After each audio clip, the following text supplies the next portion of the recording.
Pernah nggak sih ngerasa uang Anda tuh kayak punya sayap? Datang sebentar, tahu-tahu udah terbang aja entah kemana. Nah, hari ini kita bakal bongkar misterinya bareng-bareng. Kita akan mengungkap 7 kebiasaan yang bikin uang menghilang. Yuk, kita mulai. Coba deh, pernah nggak sih di akhir bulan Anda lihat rekening terus mikir, loh kok duit gue kemana ya? Santai aja, Anda nggak sendirian kok. Ini pertanyaan yang bikin pusing jutaan orang di luar sana. Kayaknya baru kemarin deh tanggal gajian, ya kan? Perasaan juga nggak beli barang mahal atau belanja besar-besaran. Tapi entah gimana, beberapa minggu lewat dompet udah tipis aja. Ini siklus yang bikin frustrasi dan sekarang kita akan bedah penyebabnya. Nah, ini dia nih, inti dari semua misteri ini. Kita tuh seringnya nyalain satu hal besar, misalnya beli gadget baru atau biaya liburan sebagai biang kerok dompet kosong. Padahal ya, pelaku sebenarnya itu jauh lebih kecil dan licik. Kebiasaan-kebiasaan sepele yang kita lakuin setiap hari. Oke, ini dia rencana investigasi kita hari ini. Kita mulai dengan cari tahu masalahnya, terus kita selidiki 7 kebiasaan utama dalam 2 bagian. Dan terakhir kita bahas gimana caranya membangun kembali masa depan finansial kita. Oke, kita mulai investigasinya ya. Kita intip dulu 3 tersangka pertama. Ini nih, kebiasaan yang sering banget kita lakuin tanpa sadar. Tapi dampaknya, dahsyat banget. Kebiasaan pertama, dan ini yang paling dasar banget, kita nggak tahu duit kita lari kemana. Nggak nyatet pengeluaran, itu ibarat nyetir mobil malam-malam, tapi lampunya mati. Ya, jalan sih jalan, tapi nggak tahu mau kemana, dan nggak tahu ada lubang apa di depan. Nah, ini dia nih, para maling-maling kecil yang sering kita anggap remeh. Segelas kopi, makan siang di luar, jajanan-jajanan iseng di minimarket.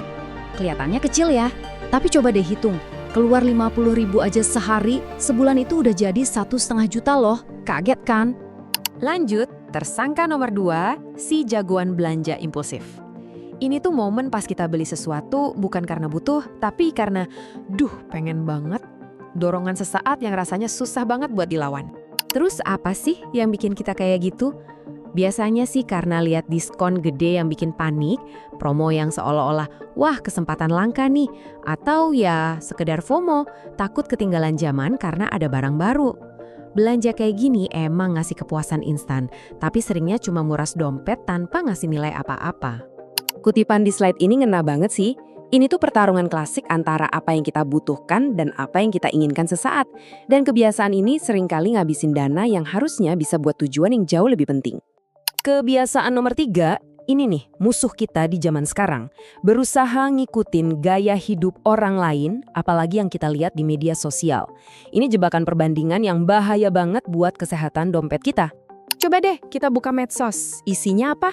Liburan ke tempat keren, makan di restoran mewah, pamer gadget terbaru. Nah, tanpa sadar kita jadi ngerasa, kok hidup gue gini-gini aja ya? Terus kepancing deh buat ngikutin, padahal kita nggak tahu kondisi keuangan mereka sebenarnya gimana. Intinya apa? Kita bayarin pencitraan gaya hidup orang lain pakai duit hasil kerja keras kita sendiri. Ironis kan? Oke, investigasi belum selesai. Sekarang kita bongkar 4 kebiasaan tersembunyi lainnya yang mungkin diam-diam lagi ngerogotin keuangan Anda. Nah, ini nih kebiasaan yang umum banget. Banyak dari kita mikir, nabung itu ya nanti aja dari sisa duit belanja. Padahal cara mikir kayak gini tuh kebalik dan sering banget bikin kita gagal nabung. Slide ini nunjukin bedanya. Pola pikir yang umum itu belanja dulu, sisanya ditabung. Yang mana seringnya sih nggak ada sisanya. Pola pikir yang sehat itu kebalikannya. Bayar diri sendiri dulu, begitu dapat duit langsung sisihin buat tabungan. Baru sisanya boleh dipakai.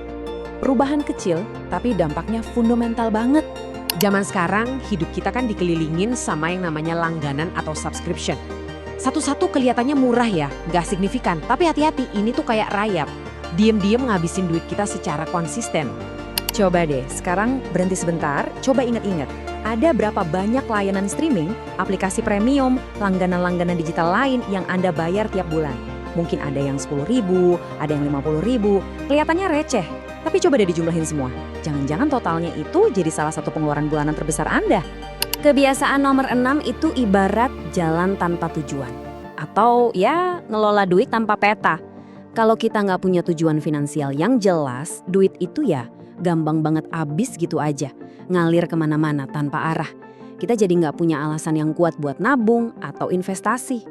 Tapi sebaliknya, Kalau kita punya tujuan, misalnya mau nabung buat DP rumah, nyiapin dana darurat, atau investasi buat masa tua, otomatis kita jadi lebih disiplin.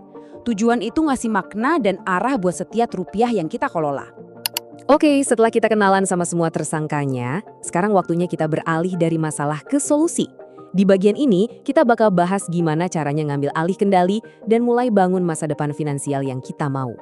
Dan sampailah kita pada kebiasaan terakhir, yang mungkin jadi akar dari semua masalah ini.